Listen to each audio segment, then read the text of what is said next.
Yeah, I'd like to buy this pop right here.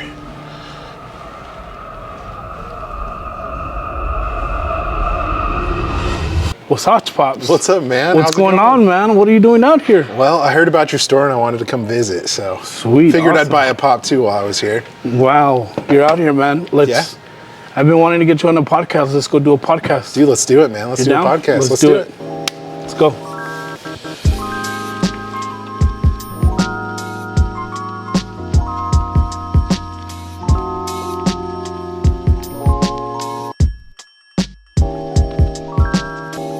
Welcome, guys, to the podcast. We are back at Pop Hunt Cast. And guess who just showed up? Guess who just pulled up on us? Yeah. No, I'm just kidding. No, I literally was just walking down the street and he's like, hey, do you want to be in a podcast? I was like, yeah, I guess. No, I'm just kidding.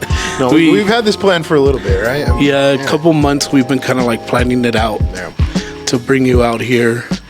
I originally wanted to go to Salt Lake City and explore out there because that's kind of where I started. Right. You were telling me you used to live in Salt Lake City. I used to live in Salt Lake City, so I thought it would be good content to go out there and show people where I started and like the roots and what got me over here. But we just kind of planned it out and hey, there's something going on out here, so let's bring you out here. Definitely, let's do a podcast and let's.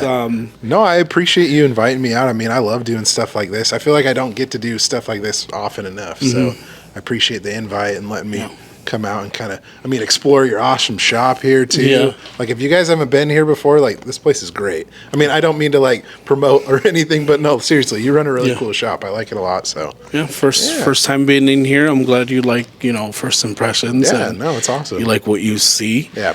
It's exciting to be able to bring you out here, and we're gonna create some content. We're going out to Fan Fusion. Yeah. Which is Phoenix, San Diego Comic-Con event out here, I guess. Yeah. Or Comic-Con, you can call it. Yeah, no, that should be really fun. I'm excited about that. So I was like, let's kill two birds with one stone. Let's bring you out here, do a podcast, create some content, and go and explore. So that's kind of the idea I wanted to bring you. So glad you responded to my message, Yeah. It's exciting to have somebody from the YouTube community where we're like trying to grow and be part of. So I say thank you to you for coming out here, big thank you to you, man, for even thinking of me. I mean, that's cool. I love going to different places, and getting cool content. And I'm sure we'll talk about that as well, the YouTube channel and things like that. But it's always fun to explore new places and visit new stores. So I definitely appreciate it. I could see you like traveling too. So I was like, perfect. Come out to Phoenix. There's plenty of shops out here. That's right up my alley. It's when I travel too, I like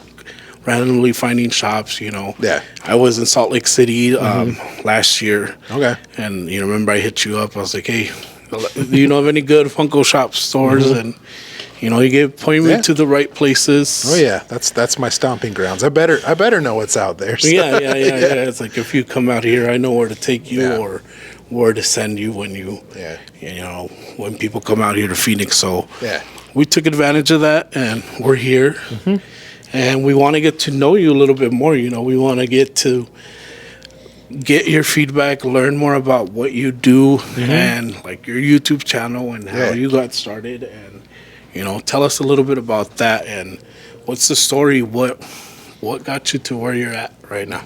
Oh man, well, I don't know if we want to go into like all the full details. I'll give you a good condensed version, but as far as like for YouTube and me, I've always loved doing videos and stuff like that. Like, I've been a big video guy. Like, back in the day, like, me and like my friends and like my brothers would always love making videos of just like random things. Like, I don't know if you've ever seen like any of like the reverse videos. Like, people do cool things in like reverse and stuff like that. Those like, are cool. Like, they like jump up a wall or something cool like that. So I've always loved that kind of stuff, messing around with cameras. The pool is the Avengers. Yeah, exactly. Yeah. See, you know what I'm talking about. But I've always loved video, and and I've always loved collecting too. So like back in the day, like I still collect some of this stuff, but I'm a big sports guy, so I used to collect like basketball cards and baseball cards like religiously. Like, I used to send like baseball cards in the mail. How old were you when you were doing this? So like probably I mean, as soon as like 6 or 7, probably when I started doing that. Wow. But yeah, that kind of expanded when I was like in my teenage years too and stuff. But yeah, I was a big sports collector guy. Like what else? I did Pez dispensers at one point. Like, so just a little bit of everything. But I think Pops for me probably like encapsulated all of that, you know, all the things that I loved and like the whole collecting mindset that I've always had.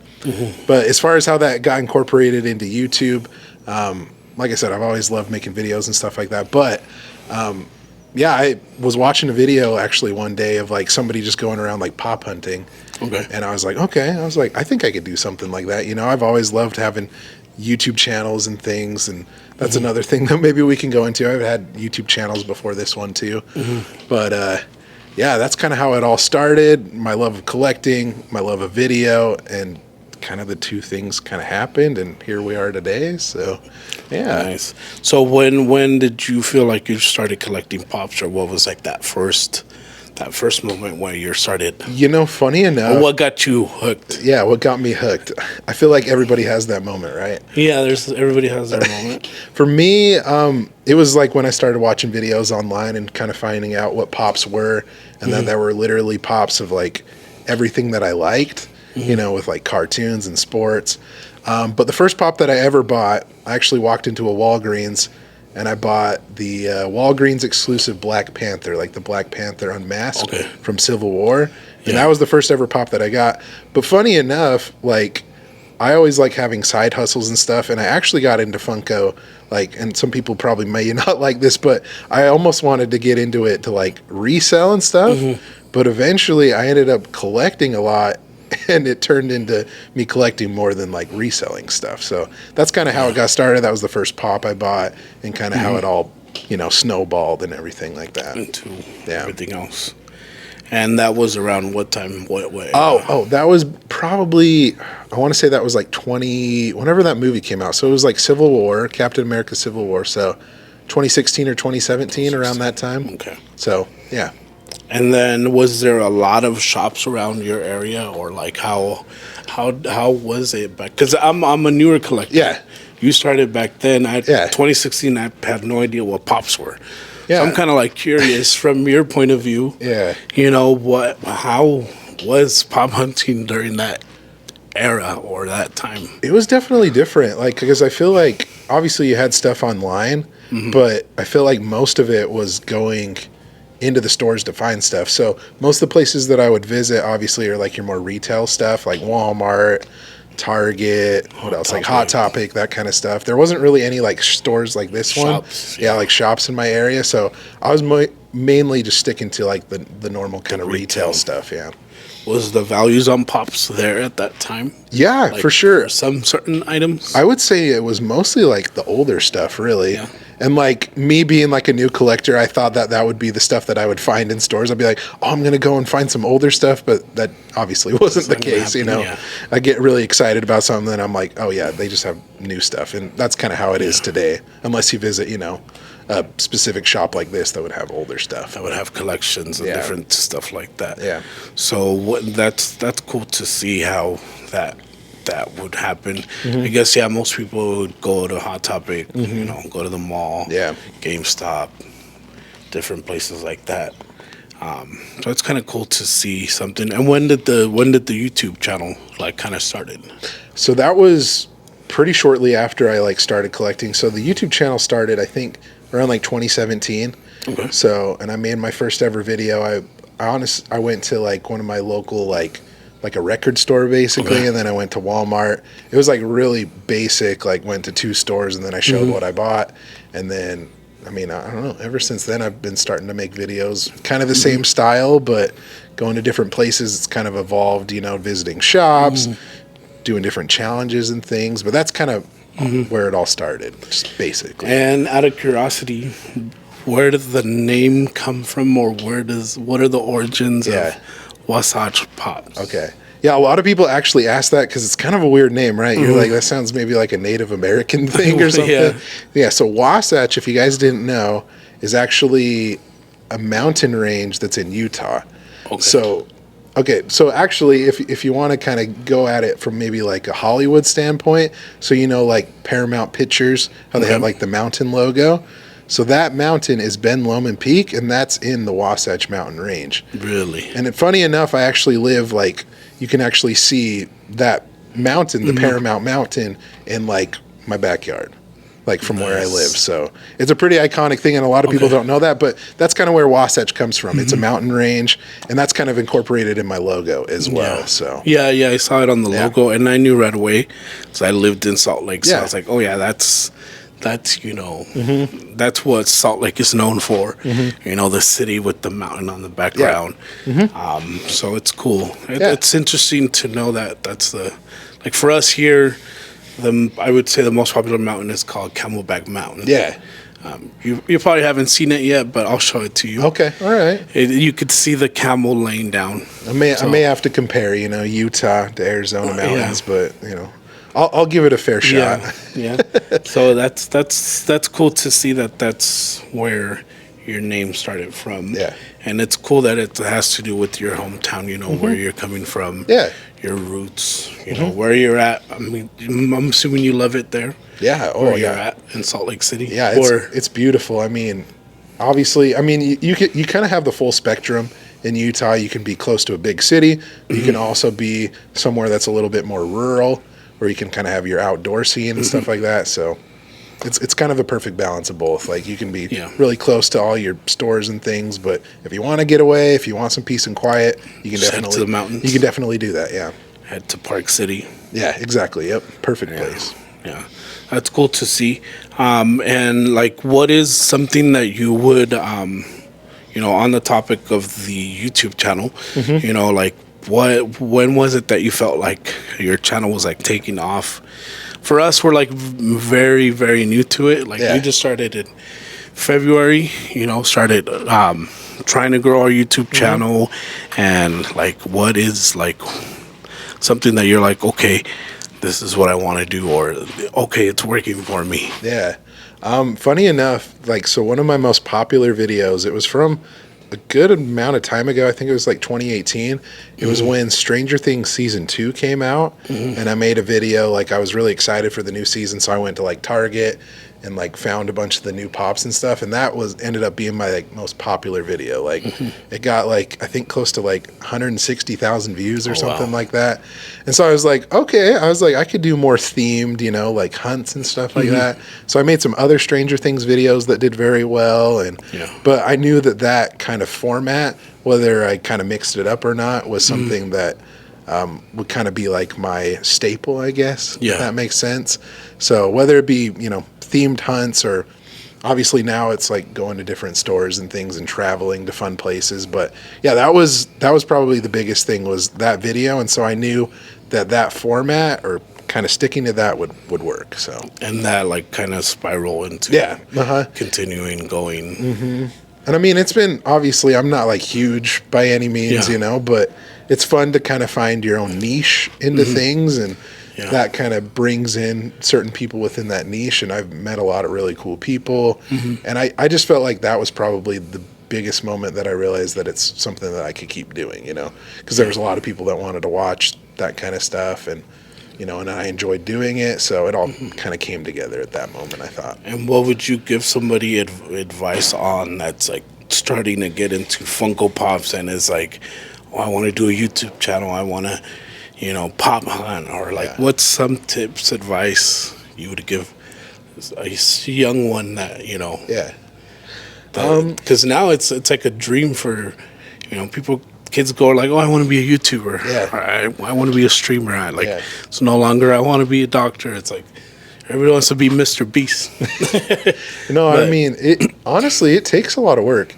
And funny enough that you bring this question up, my mom's a teacher, and she teaches 4th grade, and she wanted me to actually come to her class and kind of talk about what I do, and that kind of thing.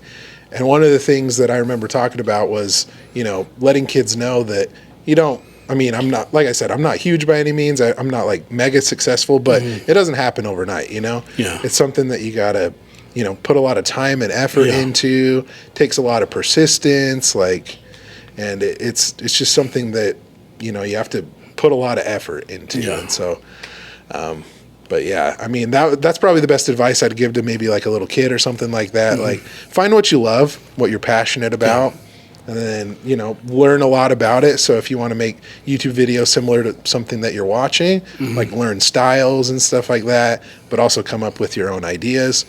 But I think just a good mixture of working hard, finding what you love, what you're passionate about, and mixing that all into video, that's when you can kind of start maybe doing something cool on YouTube. So that's my best advice, at least. It's kind of like what I told you is like, I always loved cameras. I always loved filming. Yeah.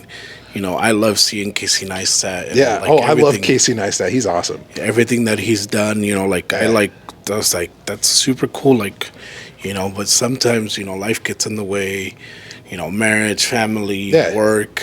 You know, for me, it was business. You know, I had to survive. I had to survive some way or another way, and me making videos or trying to figure it out wasn't going to be as possible for me to achieve in, you know, my lifetime. But I feel like we're at that moment where, you know, we have a brand, we have a store, and why not start YouTube? Why not start building off of that? Yeah, I always think it's important, you know, to have like hobbies. You know, whether you're busy with like your normal life. I mean, busy maybe isn't like the correct word, but you have your family, you have your job.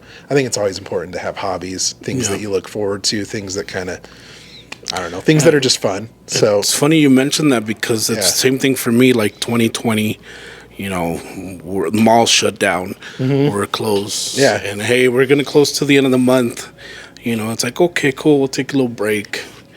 And it's like, oh, and guess what? It's going to continue. People keep dying or blah, blah, blah, you know.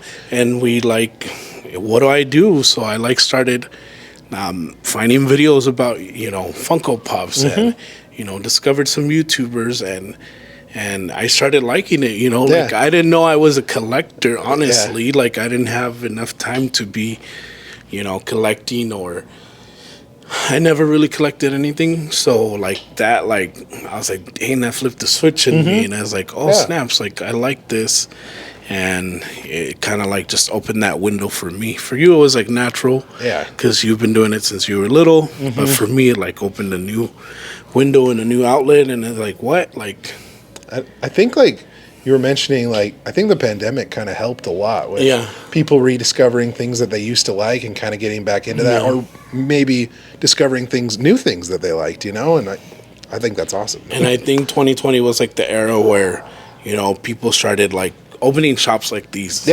You know, you saw that boom of a lot of shops. Like, all of a sudden we're going to buy pops and resell them and have them available for people, you know. So I think 2020 brought bad things, brought good things as well too. And, you know, I feel like it made the whole community grow, you know, because Funko blew up. Funko, you know, everybody that come in here in 2020 was like, what are these? Oh, shoot, they have them for Batman. They have them for, you know, superheroes, you know. So it kind of, that 2020 opened that window to everybody absolutely in the collecting community to grow. Oh, yeah, for sure. So it's kind of cool to see, you know. Speaking of Funko, how was your trip?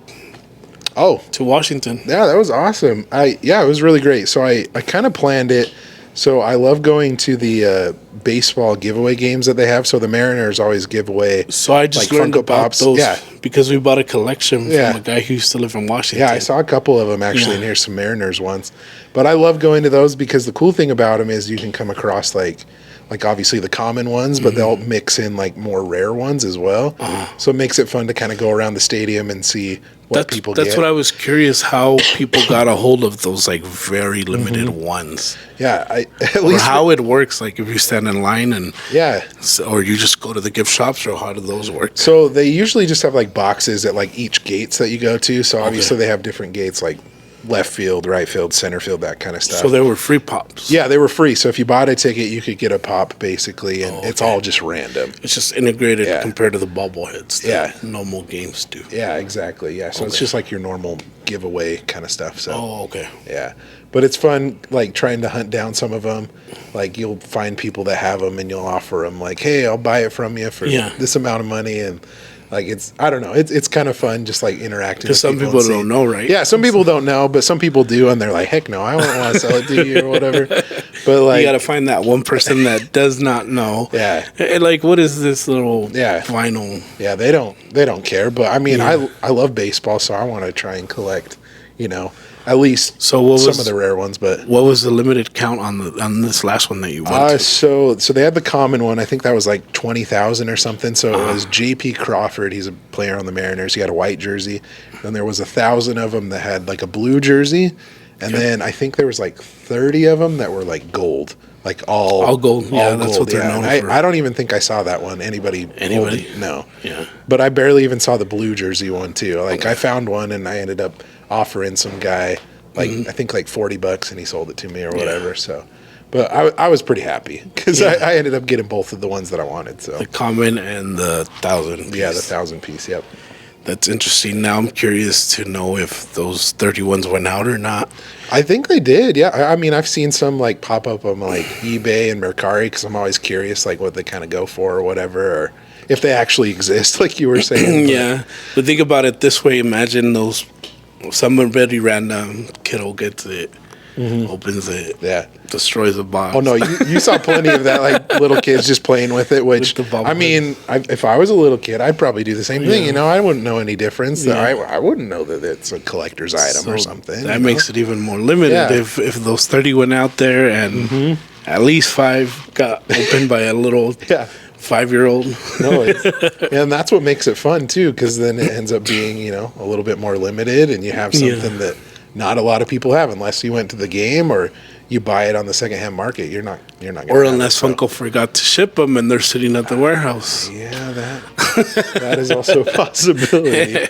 Yeah. And 10 years from now in the next Buckeye event, we'll find some of those limited 30 pieces. Dude, I need to come to this Buckeye event next time. The next one? Yeah, I don't know if they're gonna want to do another one. I don't know. We'll have to see. All California will be here. Exactly. All of those people will be out here. And then you went to HQ.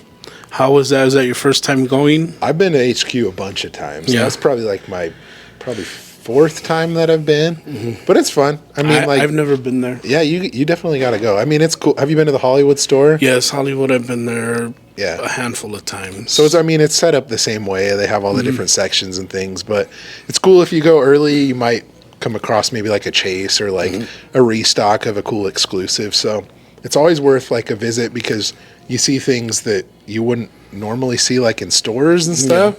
And I don't know, they obviously have their own exclusives too, so it's 100% worth a visit if you're looking for something like that. It's like what you mentioned, though. It's like if you didn't want to pay the shipping for one, so you just picked it up there. Yeah, exactly. From instead of having it shipped. I'm going to do a pickup order at the warehouse for mine. Oh, okay. No, I'm just kidding. I was like, wait a minute. I was like, you got connections like that? No, I don't have deep connections like that. But yeah, Funko, we love Funko, but sometimes I don't care about the little guys. But it is what it is, Kind of what happens when a company, expands. Expands you would like to. I don't know. It's a bummer that stuff kind of happens. But yeah. I don't know. Hopefully they get it together. Hopefully they see that they still need the collector and not be so. Yes, you want to be mainstream. You as a company, as a publicly traded company, numbers are important for them. Right. But don't forget your origins and where you came from. And it's definitely a dual-edged sword. You gotta obviously you're a public-facing company, but you also want to pay attention to your fans. It's kind of messed up if you don't, if you ask me. But so hopefully I'm still keeping hope that they, from what I heard from some of my distributors is that they're limiting the amount of stuff they're producing. So that's something good to hear. That's a good sign. They're not going to see a bunch of stuff end up in a landfill, right? Landfill or just in stock on their website all the time. It's what do you think? Do you think the pop hunting community is kind of like in a shock or like, it's so available, like you can still go to Hot Topic and find certain exclusives in stock? I mean, I think there's still some fun to it. At least for me, I've tried to make it fun. I've tried to like mix it up. Like I always, other than like, you know, just going to stores all the time, I like going on like Facebook Marketplace and stuff like that and finding, you know, fun deals and things like that. So I guess it's just the way that you kind of spin it. If pop hunting is like quote unquote dead, or if people are kind of fed up with it or don't enjoy it as much, you just, I don't know. I guess it just depends on who you talk to. I think it's pretty split down the middle, honestly. I just worked last Saturday. I haven't worked a Saturday in a minute. Yeah. I've been all over the place.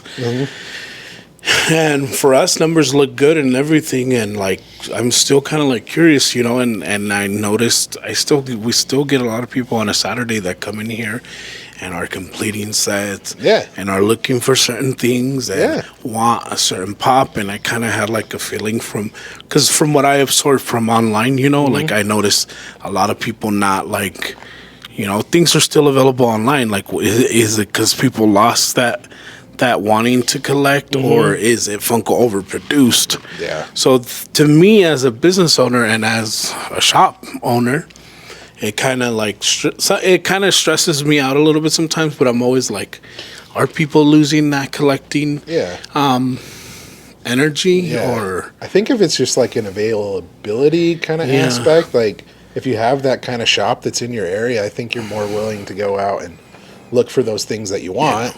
But obviously, you know, if you're in a rural area, you're not going to have that, you know, chance to go online. Yeah, exactly. You're going to go online. But I mean, if you are sick of going into a store, you do that too. But it's funny. Like, you were telling me about that meetup that you went to in Washington. Yeah. You know, it's like everybody there already knows what everybody has. Yeah, exactly. Yeah. So, yeah.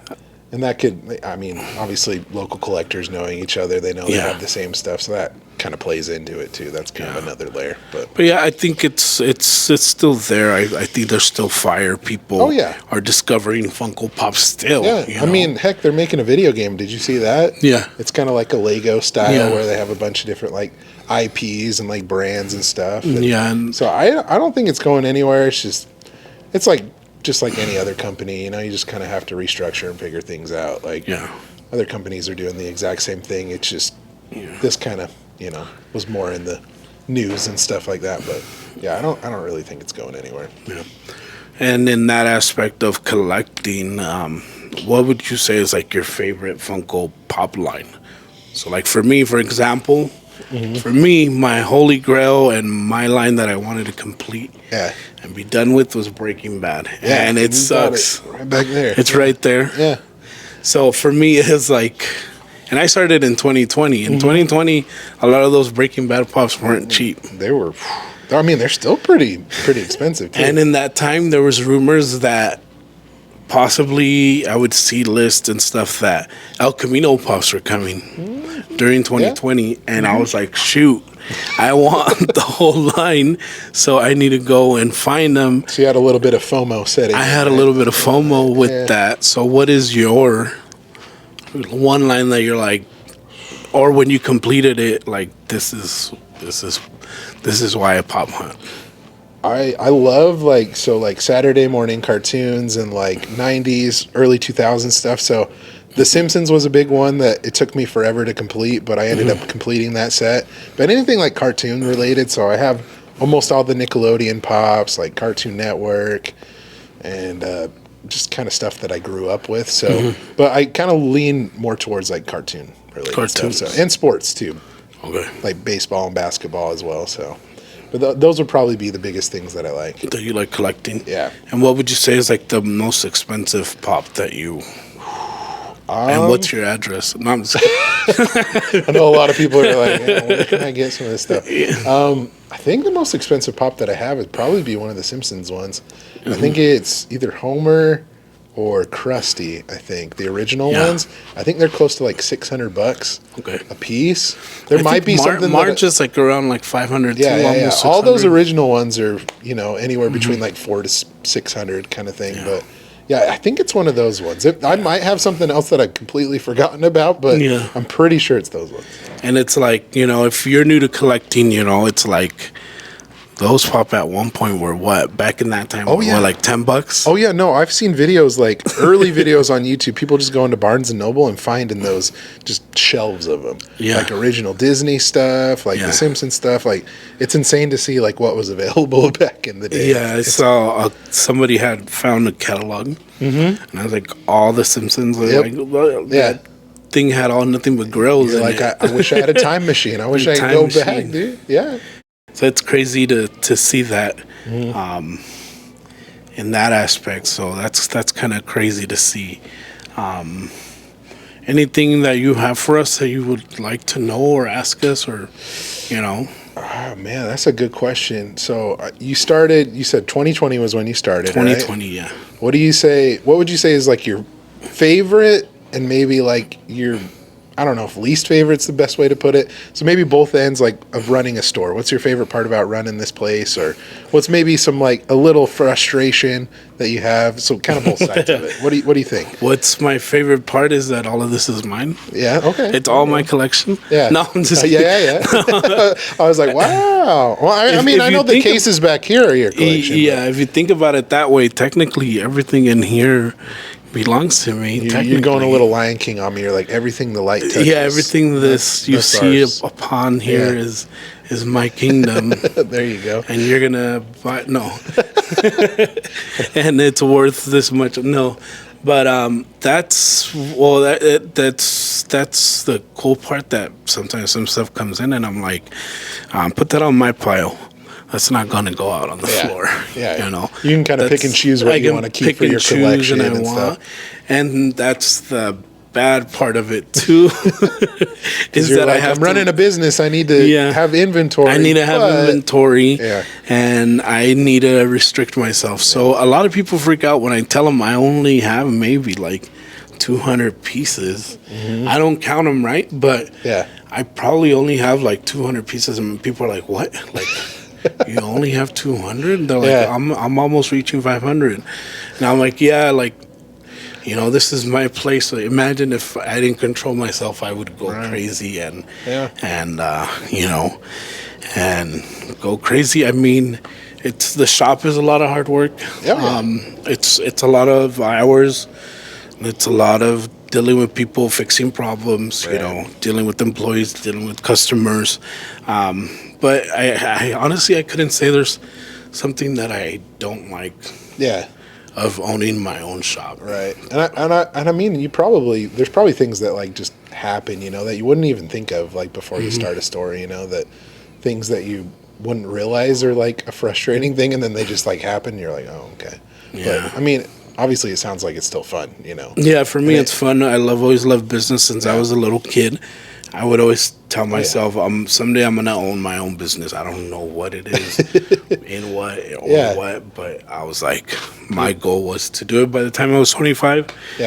I accomplished it when I was 23, so I felt like I was in a good track. So you've always had that entrepreneurial spirit. I almost said that wrong, but business minded. There you go. Yeah, so that's always been me. We've been doing it since 2013. So opening a shop was a lot easier than what it would be for somebody who's never been in retail or never had a shop. You had a little bit of experience. Had a little bit of experience. Done some mistakes, had some failures, and survived, and made it to here, to where we're at now. So that's awesome.